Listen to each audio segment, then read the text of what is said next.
पृथ्वी रे एमिति किछि जागा अछि जेउठिको जेते थर आसिले भी मन भरी नथाय, बारंबार आसिबाकू इच्छा हुए।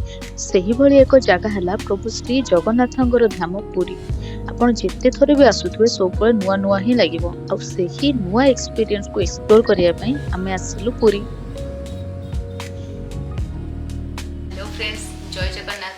आज आउ एक ट्रैवल ब्लॉग रे आपण मानकु स्वागत। आज आमे आसी दर्शन करिया पई प्रभु जगन्नाथ श्री जगन्नाथ पुरी। तो देखा जे पुरी रे एक्सपीरियंस केमति रहउछि।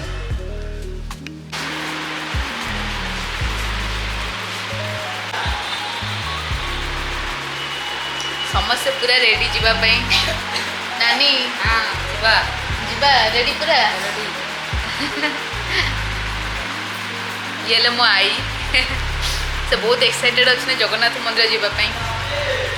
आज ब्लॉग रे गोटे बहुत भल जिनस कि आज आम केवल लेडीज टीम ही आसचु बुलियापाई।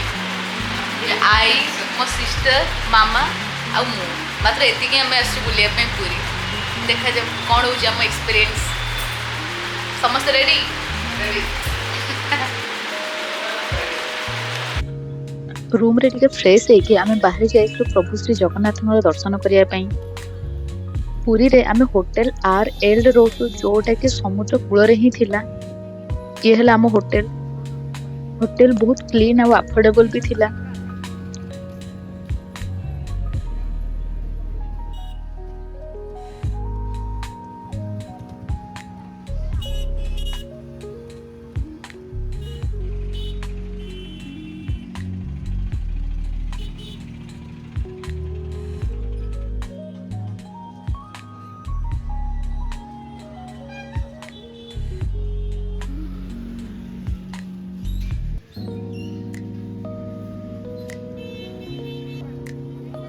सामना रे ये हला विश्व प्रसिद्ध प्रभु श्री जगन्नाथंकर भव्य मंदिर। एठी प्राय वर्षर सबु समय आपन को भीड़ मिलिबो।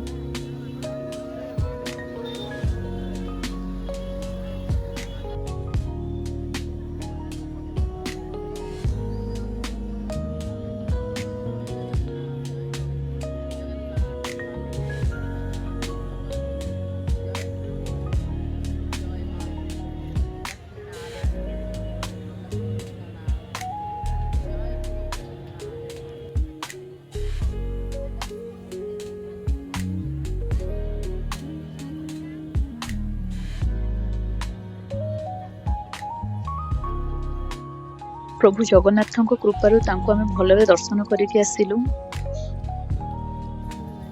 तापर आमे सीधा बड़ दांड को गलु टिके बुला बुली और किछि किणाकुणी करिया पई।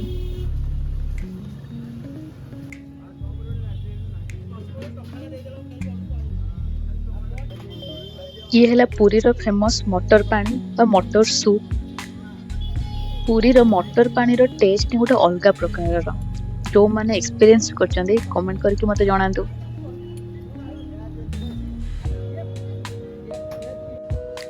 खाया पीवा सारी तापर आमे पळी आसिलु किछि शॉपिंग करिया पई। एठी बहुत भलो भलो हैंडलूम जिनिस और हैंडमेड जिनिस सब मिलथला।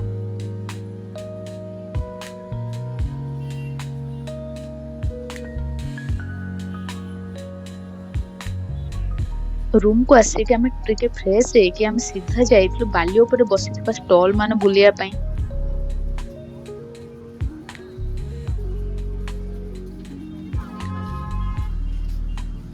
इवनिंग रे ए स्टॉल गुडी को बहुत सुंदर देखा उठला।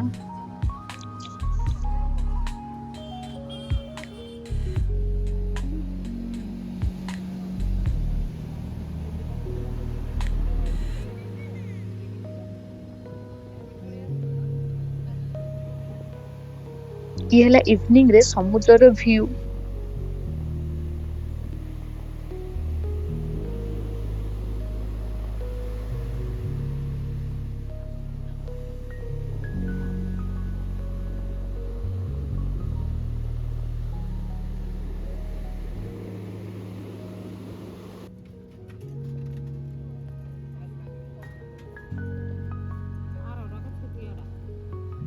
ये हला पुरी रो आउ गोटे फेमस डिश समुद्र माछर पकोड़ा।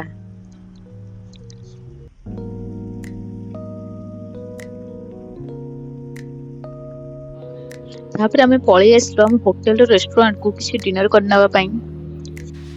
Good morning. ବର୍ତ୍ତମାନ ଟାଇମ୍ ହେଇଯାଇଛି 5:15 ଆଉ ଆମେ ବି ପୁରା ରେଡ଼ି ହେଇଯାଇଛୁ ଯିବା ପାଇଁ ସମୁଦ୍ରକୁ। ଯିବା ପାଇଁ ସମୁଦ୍ର ଦେଖାଯାଉ ସନରାଇଜ୍ ଦେଖିବା ପାଇଁ। ଦେଖାଯାଉ କ'ଣ ହେଉଛି।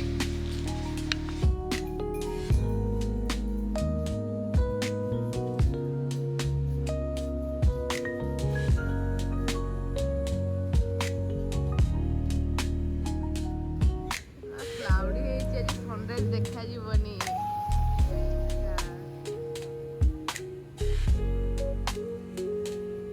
ଚାଲ ଯିବା। ଅନଫର୍ଚୁନେଟଲି ବହୁତ କ୍ଲାଉଡ ଥିଲା ତ ସନରାଇଜ ଦେଖି ହେଲାନି।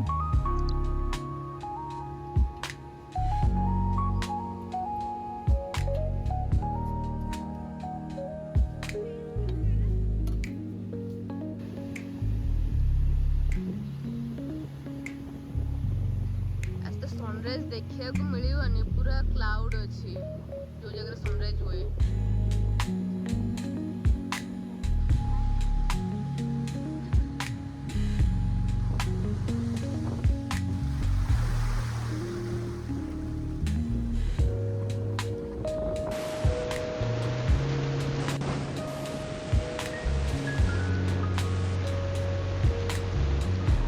ସି ବିଚ୍ରୁ ଆସିକି ଏବେ ଆମେ ରେଡ଼ି ହେଇଯାଇଛୁ ଯିବା ପାଇଁ କୋଣାର୍କ, ଚନ୍ଦ୍ରଭାଗା ଆଉ ରାମଚଣ୍ଡୀ।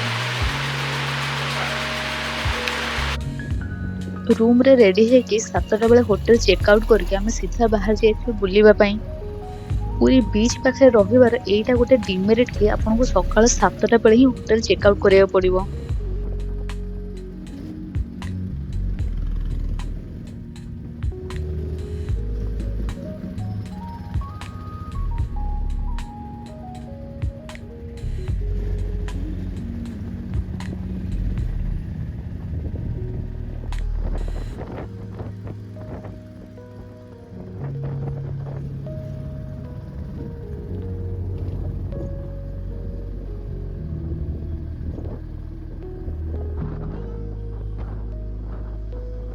ଇଏ ହେଲା ପୁରୀ କୋଣାର୍କ ମେରାଇନ୍ ଡ୍ରାଇଭ୍। ବହୁତ ସୁନ୍ଦର ଦେଖା ହଉଥିଲା।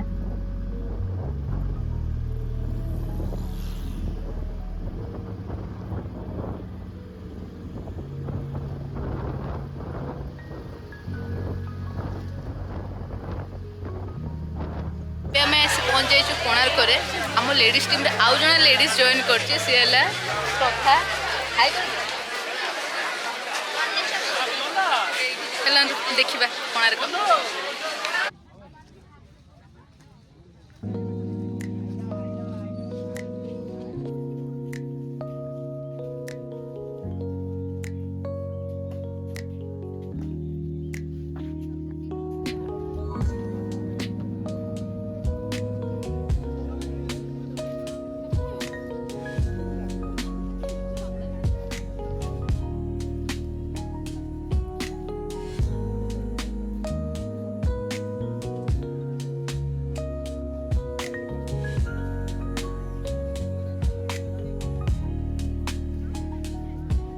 ଇଏ ହେଲା ଅର୍କ କ୍ଷେତ୍ରରେ ଥିବା ସୂର୍ଯ୍ୟଙ୍କର ମନ୍ଦିର, କୋଣାର୍କ ସନ୍ ଟେମ୍ପଲ।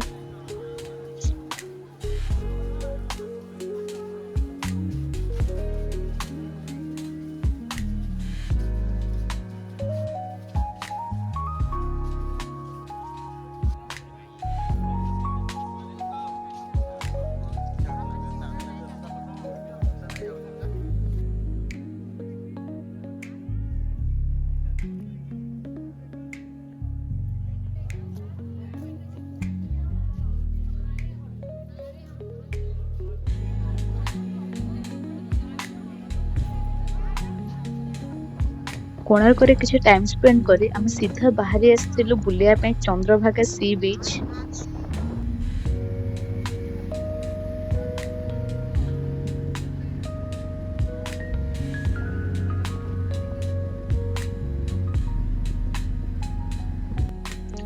ଇଏ ହେଲା ଚନ୍ଦ୍ରଭାଗା ସି ବିଚ୍, ଯୋଉଟା କୋଣାର୍କରୁ ପାଖାପାଖି 5 କିଲୋମିଟର ଡିଷ୍ଟାନ୍ସରେ ଅଛି।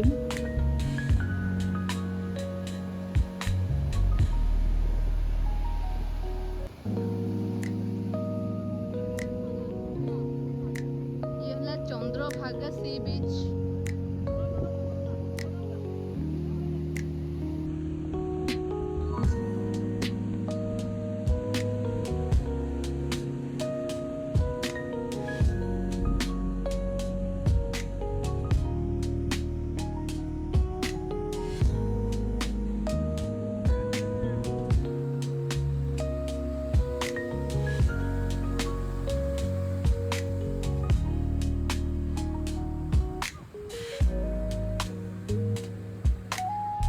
ଚନ୍ଦ୍ରଭାଗାରେ ବୁଲାବୁଲି ସାରି ତାପରେ ଆମେ ପଳେଇ ଆସିଲୁ ମା ରାମଚଣ୍ଡୀଙ୍କ ପୀଠକୁ।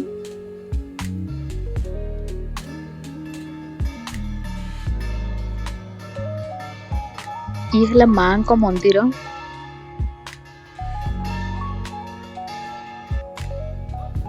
ଏହି ସ୍ଥାନଟି ଏକ ପ୍ରସିଦ୍ଧ ତୀର୍ଥସ୍ଥଳ ସହ ଏକ ଭଲ ପିକନିକ ସ୍ପଟ ମଧ୍ୟ। ଏଠାକାର ପରିବେଶ ବହୁତ ସୁନ୍ଦର ଆଉ ଶାନ୍ତ ଥିଲା। ଆପଣ ଏଠାରେ ବୋଟିଂ ର ମଜା ମଧ୍ୟ ନେଇପାରିବେ।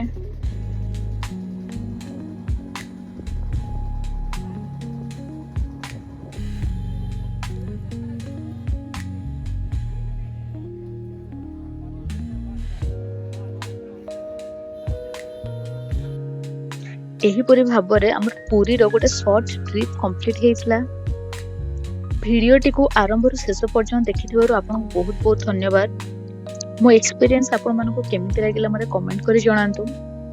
ସାଙ୍ଗମାନେ ଆଜି ପାଇଁ ଏତିକି, ପୁଣି ଦେଖାହବ ଆଉ ଏକ ନୂଆ ଭିଡ଼ିଓରେ ଆଉ ଏକ ନୂଆ ଏକ୍ସପିରିଏନ୍ସ ସହ। ଜୟ ଜଗନ୍ନାଥ।